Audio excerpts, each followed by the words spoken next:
बिस्मिल्लाहिर्रहमानिर्रहीम। अस्सलाम वालेकुम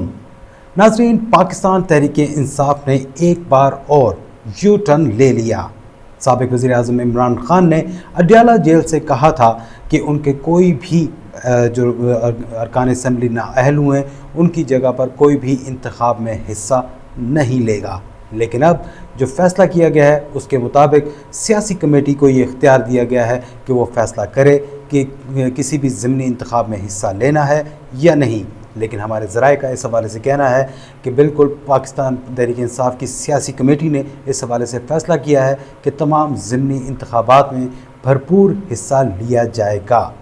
इसके साथ साथ आज जो है वहाँ पर अपोजिशन लीडर महमूद कौमी असम्बली में अपोजिशन लीडर महमूद ख़ान अचकज़ई का नाम जो है वो तजवीज़ कर दिया गया है और सेनेट में आज़म सवाती का नाम जो है बतौर लीडर ऑफ द अपोजिशन जो है वो नाम ऐलान कर दिया गया है। ये दोनों अहम फैसले हुए। इन सब के क्या मुज़मरात होंगे, क्या कुछ इसमें हो सकेगा, और इमरान ख़ान की तरफ से जो फ़ैसला किया गया था कि इंतखाबात में हिस्सा नहीं लिया जाएगा और अब सियासी कमेटी कह रही है कि हिस्सा लेना है, इसकी क्या वजूहात हैं, इस पर आज के व्लॉग में तफसीली बातचीत करेंगे। लेकिन इससे पहले अगर आपने अब तक हमारे यूट्यूब चैनल को लाइक और सब्सक्राइब नहीं किया तो ज़रूर कीजिए ताकि आपको हमारी तमाम वीडियोज़ बर वक्त मिल सकें।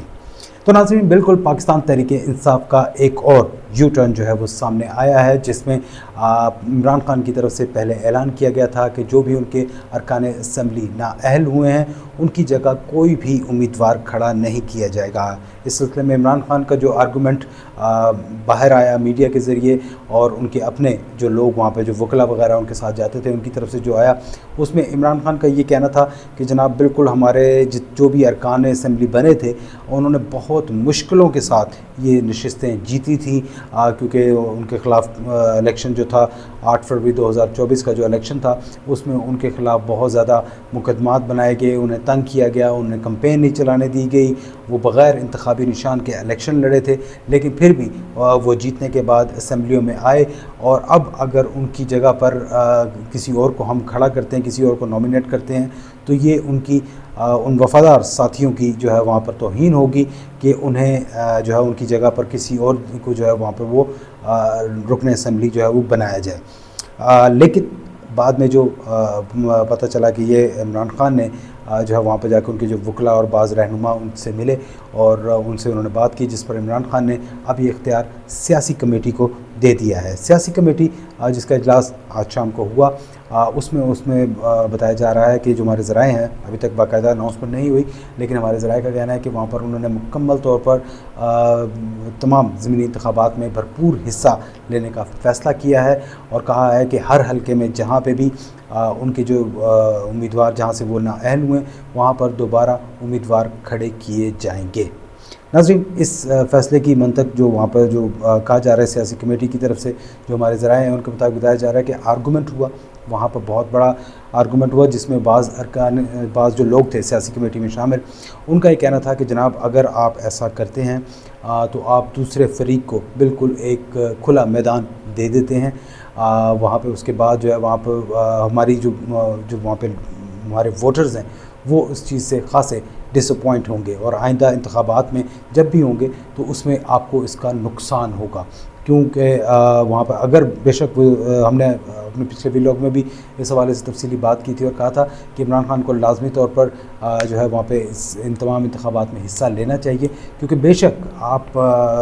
100 वोट लें, 200 वोट लें, 500 वोट लें, 1000 वोट लें या जितने भी आप वोट लें, आप बेशक उसमें हार जाएं, लेकिन आपके पास अपने वोटर को बताने के लिए, अपने तमाम सियासी रफ़का को बताने के लिए कुछ तो होगा कि जनाब बिल्कुल हमने ये देखें इतने मुश्किल हालात में जब हमें कंपेन नहीं चलाने दी जा रही, हमें कुछ इलेक्शन में जो है लड़ने की इजाज़त नहीं दी जा रही, हम पर मुकदमात बन रहे हैं, उस दौर में भी हमने इलेक्शन लड़ा और हम जो है वो बाकायदा तौर पर हमें इतने वोट मिले। यानी कि अगर एक हलके में उनका कोई एक उम्मीदवार अगर 10,000 वोट भी लेता है तो मेरा ख़्याल है कि ये एक बहुत अहम बात होगी कि 1 लाख की आबादी 1 लाख के वोटर की लिस्ट में अगर वहाँ पर उनका उम्मीदवार 10,000 वोट लेने में भी कामयाब होता है तो इसका मतलब ये है कि 10% आबादी, देखिए 10% वोटर्स जो हैं वो आपके साथ हैं। लेकिन ज़िमनी इंतखाबात में बहुत मुश्किल होता है, हुकूमत के लिए कुछ आसान होता है क्योंकि वहाँ पर उनको वो सहूलियात उस किस्म की हासिल होती हैं,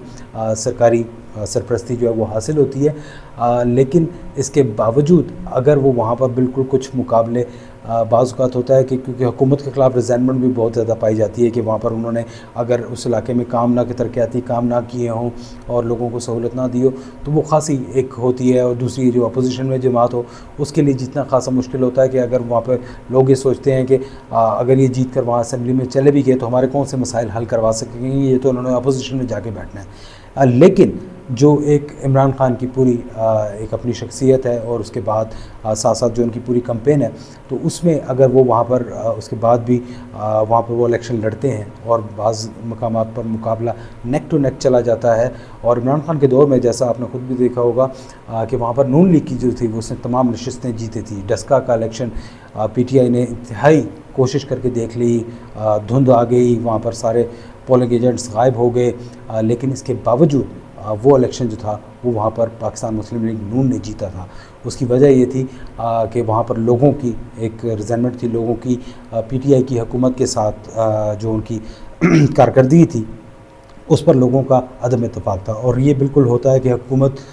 जब वहाँ पे हुकूमत में कोई शख्स होता है तो किसी हलके में जब इंतखाब होता है तो फिर वहाँ के अवाम जो हैं वो वहाँ पर उसको हुकूमत की तर्ज पर देखते हैं और अपने मसाइल के हल के लिए बात करते हैं। और अगर उनको वो ना हो तो वो अपोजिशन को वोट देने से भी दरेग नहीं करते क्योंकि उससे उनको पता होता है कि ये इससे हुकूमत पर हम अपनी तनकीद या अपना जो हुकूमत पर गुस्सा है उसका इजहार वोट के ज़रिए हम कर सकते हैं। तो बिल्कुल है तो ये यू टर्न इमरान खान साहब का, लेकिन फिर भी मैं इसको एक बहुत खुशाइन फ़ैसला कहूँगा क्योंकि इससे ये बहुत अच्छा होगा कि पाकिस्तान तहरीक इंसाफ जो है वो जमहूरी अमल में बदस्तूर शामिल रहेगी। उनके एतराज़ात अपनी जगह पर, उनकी मुश्किलात अपनी जगह पर, वो सब जो भी कह रहे हैं वो बिल्कुल कह सकते हैं, उनका हक़ है। लेकिन इलेक्शन से फ़रार जो है वो किसी सूरत भी जो है वो दुरुस्त नहीं था। आज भी बैरिस्टर गौहर ने वहाँ पे बनेर में वहाँ पे अपने हलके में, क्योंकि वो खासा मुतासिर हुआ है बारिशों और सैलाब से, तो चेयरमैन PTI जो थे बैरिस्टर गौहर, उन्होंने वहाँ पर गुफ्तगू करते हुए इस हवाले से कहा कि जनाब हम जब इलेक्शन हुआ था तो हम 175 सीटें जीते थे, लेकिन कौमी असम्बली में हम 91 अरकान के साथ बैठे थे और अब जो है अब हम 76 अरकान के साथ असम्बली में मौजूद हैं। तो इससे उनकी एक तरह से बेबसी भी थी और उन्होंने कहा कि हम मानते हैं कि हमसे भी गलतियां हुई हैं, लेकिन अब बस बहुत हो गया, तो अब मज़ीद नहीं होना चाहिए। तो बिल्कुल गौहर खान साहब की बात बिल्कुल दुरुस्त है कि वाकई ही ऐसा कुछ नहीं होना चाहिए। किसी भी सियासी जमात को जो है वो किसी तरह दीवार से लगाना दुरुस्त इक़दाम नहीं है,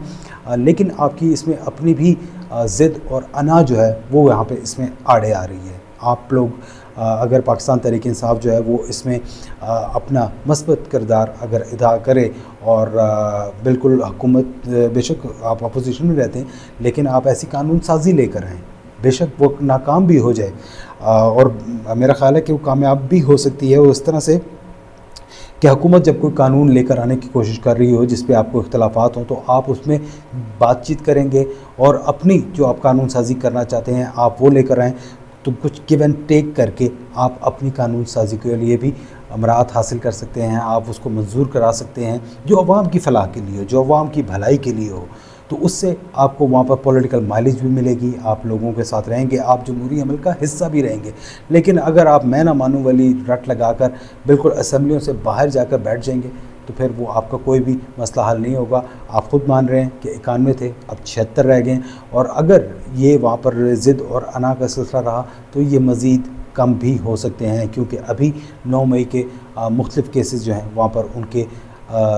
फ़ैसले अभी आना बाकी हैं। बहुत से अरकान हैं, उनके नाम जो है वो बीच में मुकदमात में शामिल हैं। जैसे जैसे उनको अगर सज़ाएँ सुनाई जाती रहीं तो वो वहाँ पर फ़ारिग होते रहेंगे और उसके बाद दोबारा से ज़िमनी इंतखाब होगा और आपकी अभी जो वहाँ पे आप कह रहे हैं कि 76 हैं, ये 20, 30 या 40 पे भी आ सकते हैं। तो ऐसे में आप लोग किसी जमहूरी अमल का हिस्सा नहीं बन सकेंगे। तो बेहतर ये है कि आप अपने ताल्लुकात जो है वहाँ पर वो बेहतर करने की कोशिश करें। तमाम क्योंकि जो भी आप लड़ाई ईवान में बैठकर लड़ सकते हैं वो आप सड़कों पर या अदालतों में आप नहीं लड़ सकते। इस वक्त जो हालात का रुख है, जो मेरा ख़्याल है उसको वो समझदार को इशारा काफ़ी होता है। आपका हालात जो है वो आपके अभी मुवाफ़िक नहीं है, आपके हक़ में नहीं है। लिहाजा बेहतर यह है कि आप मसालहत का जो रास्ता है वो इख्तियार किया जाए, मुज़ाकरात किए जाएँ। मुज़ाकरात के हवाले से पहले भी बहुत बार पेशकश की गई, अब भी हुकूमती पेशकश अपनी जगह पर मौजूद है। लेकिन अगर पाकिस्तान तहरीक इंसाफ अगर इसके ऊपर नहीं जाती तो मेरा ख़्याल है कि इनको खुद नुकसान होगा। लेकिन ज़िमनी इलेक्शन में इंतखाब में हिस्सा लेने का जो फ़ैसला है ये एक बहुत ही मस्बत फ़ैसला है, और मेरा ख़्याल है कि पूरी कौम जो है वो वहाँ पर इस बात पर उनके साथ होगी। और जैसे कि इमरान खान का जो वोट बैंक है वो अभी तक बदस्तूर मौजूद है, और नोबडी नोज़ कि सरप्राइज़ हो वहाँ पर हुकूमत के लिए सरप्राइज़ मिले, हुकूमत की जो बहुत पॉलिसीज़ हैं उससे लोग जो है वो इत्तफाक ना करें और एक बार फिर तहरीक इंसाफ को दोबारा से ईवान में लेकर आएँ। तो मेरा ख़्याल है कि ये इनके लिए बहुत एक अहम मौका है कि लाजमी तौर पर वो इस इलेक्शन में हिस्सा लेने चाहिए। नाज़रीन, दूसरी अहम खबर महमूद खान अचकज़ई के हवाले से और आज़म सवाती, जिनको सेनेट में अपोजिशन लीडर के ओहदे पर नामज़द किया गया है। उमर अयूब कौमी असम्बली में कायद हिज़्ब इख्तिलाफ थे, लेकिन फैसलाबाद में जो मुकदमा था उसमें सज़ा के बाद वो नाअहल हो चुके हैं। इसी तरह जो शिबली फराज थे वो वहाँ पर सेनेट में अपोजिशन लीडर थे, लेकिन अब वो भी नाअहल हो गए इसी मुकदमे में। तो अब उसके बाद जो है आज़म सवाती को जो है वो नामज़द किया गया है। महमूद खान अचकज़ई साहब के हवाले से मैं इतना कहूँगा कि महमूद खान अचकज़ई साहब पाकिस्तानी सियासत में वो किरदार हैं कि जो ज़्यादातर तो आपको अपोजिशन में नज़र आते हैं, लेकिन जमहूरी रवायात के लिए वो हमेशा खड़े हुए नज़र आते हैं। कि वही महमूद खान अचकज़ई हैं जिनकी इमरान खान जो है वो बाकायदा दुपट्टा सा सर पर, उनकी चादर का मजाक उड़ाते हुए एक दुपट्टा सा सर पर रख के उनकी नकलें उतारा करते थे। मैंने ख़ुद वहाँ पे उनको देखा, यहाँ पर इस्लामाबाद के डी चौक में, अपारा में, वहाँ पे उनका नाम लेकर उनके ऊपर वो लगातार तनकीद करते थे, उनका ठट्ठा उड़ाते थे, मजाक उड़ाते थे, लोग वहाँ पे सीटियाँ मारते थे। लेकिन वही महमूद खान अचकज़ई जब उन्होंने महसूस किया कि पाकिस्तान में जमहूरी रवायात पामाल होने जा रही हैं, अपोजिशन को बिल्कुल कॉर्नर किया जा रहा है, तो वो उसी इमरान खान के साथ खड़े हुए। और आज इमरान खान भी उनकी इन्हीं जो जमहूरी खिदमात हैं उनके मोतरफ़ हुए हैं, और उन्होंने कौमी असम्बली में कायदे हिज़्ब इख्तिलाफ जो है वो नामज़द किया है। ये एक मस्बत बात है इमरान खान साहब की तरफ से कि उन्होंने बिल्कुल दुरुस्त फ़ैसला किया। वाकई ही जो इस वक्त जिस तरह से महमूद खान अचकज़ई जो हैं वो वहाँ पे सब कुछ थे, हालांकि इमरान खान साहब की तरफ से उनसे कोई माज़रत या माफ़ी नहीं मांगेगी, लेकिन उन्होंने इन सब चीज़ों को सानवी समझा और वो पाकिस्तान में जमहूरी रवायात के लिए, जमहूरियत के इस्तेहकाम के लिए वो सामने आए हैं। इसी तरह आज़म खान सवाती जो हैं वो PTI के ही हैं, अगरचे उनके ऊपर मुख्तलिफ़ इल्ज़ामात जो हैं वो माजी में लगते रहे, और साथ साथ वो भी इस्टेब्लिशमेंट के ऊपर अपने इल्ज़ामात लगाते रहे। वीडियो के हवाले से उन्होंने वहाँ पर एक रोते हुए प्रेस कॉन्फ्रेंस भी की थी। तो एक अच्छा नाम है वहाँ पे माना जाता है, और मुज़ाकरात के हवाले से, बातचीत के हवाले से वो मेरा ख़्याल है एक बहुत ही मस्बत शख्सियत है, क्योंकि उनके हवाले से यही आता है कि जब भी उनसे होती है तो वो मुज़ाकरात के हामी अफराद में से शामिल हैं। अब इन दोनों की नामज़दगी से उम्मीद है कि आइंदा चंद दिनों में जब ये कोर्ट वगैरह से जो फ़ैसले हैं, अभी पेशावर हाई कोर्ट से स्टे है शिबली फराज और उमर अयूब का, अगर ये वहाँ पर स्टे ख़त्म हो जाता है और बाकायदा तौर पर ये तब्दीली आ जाती है, तो उसके बाद महमूद खान अचकज़ई की सूरत में एक अच्छी अपोजिशन जो है वो देखने को मिलेगी कि जो हुकूमत के ऊपर तनकीद तो करेंगे, लेकिन कोई अगर कानून साजी अच्छी मुल्क कौम के मफाद में होगी तो मेरा ख़्याल है कि वो बतौर अपोजिशन लीडर वो उसके साथ खड़े होंगे। हमारे साथ रहने का बहुत बहुत शुक्रिया। इस हवाले से आइंदा व्लॉग में भी तफसीली बातचीत करेंगे। हमारे साथ रहने का शुक्रिया। अल्लाह हाफ़िज़।